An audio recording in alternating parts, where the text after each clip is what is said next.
ಶಿವಣ್ಣನ ಜೊತೆ ಆ್ಯಕ್ಟ್ ಮಾಡ್ಬೇಕಾದ್ರೆ ನಾನು ಫಸ್ಟ್ ಟೈಮ್ ಅದು ಆ್ಯಕ್ಟ್ ಮಾಡಿದ್ದು. ಆ್ಯಂಡ್ ಫಸ್ಟ್ ಸೀನು ಅದೊಂದು ಬಾರ್ ಸೀಕ್ವೆನ್ಸ್ ನೀವು ನೋಡಿರ್ತೀರ ಅನಿಸುತ್ತೆ. ಅವರು ಬಂದು ನೀನು ವಯಸ್ಸಾಗಿದೆ, ನೀನು ಯಾಕೆ ಇಲ್ಲಿ ಬರ್ತೀಯ ಅಂದಾಗ ಅವರು ಒಂದು ಡೈಲಾಗ್ ಹೊಡ್ಕೊಂಡು ನನಗೆ ವಯಸ್ಸಾಗಿದೆ ಅಂತ್ಯಾ, ಈಗ ಏನು ಮಾಡ್ತೀನಿ, ನಾನು ಮಾಡಿದ್ದೆಲ್ಲ ನೀನು ಮಾಡ್ತೀಯಾ ಅಂತ ಹೇಳ್ತಾರಲ್ಲ.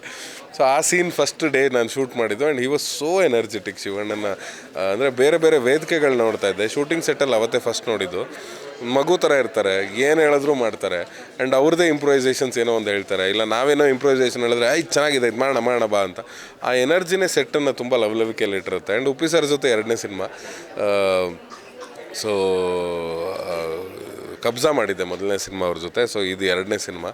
ಆ್ಯಂಡ್ ಇದರಲ್ಲಿ ಜಾಸ್ತಿ ಅವ್ರ ಜೊತೆ ಇಂಟ್ರ್ಯಾಕ್ಷನ್ ಇಲ್ಲ. ಬಟ್ ಇದ್ದಿದ್ದು ಆ ಫೈಟ್ ಸೀಕ್ವೆನ್ಸು ಅಲ್ಲಿ ಇಲ್ಲೆಲ್ಲ ಇದ್ದಾಗ್ಲೂ ಅವ್ರು ಇವತ್ತಿಗೂ ಹೇಳೋದು ಅದನ್ನೇ. ಅಂದರೆ ಅವ್ರು ನಾವು ಮಾಡಿರೋ ಸಿನಿಮಾಗಳ ಬಗ್ಗೆ, ಸರ್ಕಾರಿ ಹಿರಿಯ ಪ್ರಾಥಮಿಕ ಶಾಲೆ ಆಗಿರ್ಬೋದು, ಕಿರಿಕ್ ಪಾರ್ಟಿ ಬಗ್ಗೆ ಆಗಿರ್ಬೋದು, ಕಾಂತಾರದ ಬಗ್ಗೆ ಆಗಿರ್ಬೋದು. ನಿನ್ನೆನೂ ಕೂಡ ಪ್ರೆಸ್ ಮೀಟಲ್ಲಿ ಕೂತಿದ್ದಾಗ ನನ್ನ ಪಕ್ಕದಲ್ಲಿ ಕೂತ್ಕೊಂಡು ಕಾಂತಾರ ಚಾಪ್ಟರ್ 1 ಬಗ್ಗೆನೇ ಮಾತಾಡ್ತಾಯಿದ್ರು ಅವರು.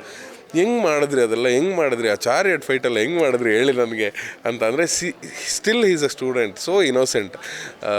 ಸಿನಿಮಾ ಅಂತ ಬಂದಾಗ ಕಲಿಕೆಗೆ ಎಷ್ಟು ಓಪನ್ ಅಪ್ ಆಗಿರ್ತಾರೆ ಅಂದರೆ, ನಾವು ಹೇಳಿದ್ವಿ ಸರ್ ನಮಗೆ ನೀವು ದ್ರೋಣಾಚಾರ್ಯರು, ನಾವು ಏಕಲವ್ಯನ ಥರ ಬೆರಳು ಕತ್ತರಿಸ್ಕೊಂಡು ಕೂತಿದ್ದೀವಿ, ನೀವೇನು ಸರ್ ನಮ್ಮನ್ನು ಕೇಳ್ತೀರಾ ಅಂತ.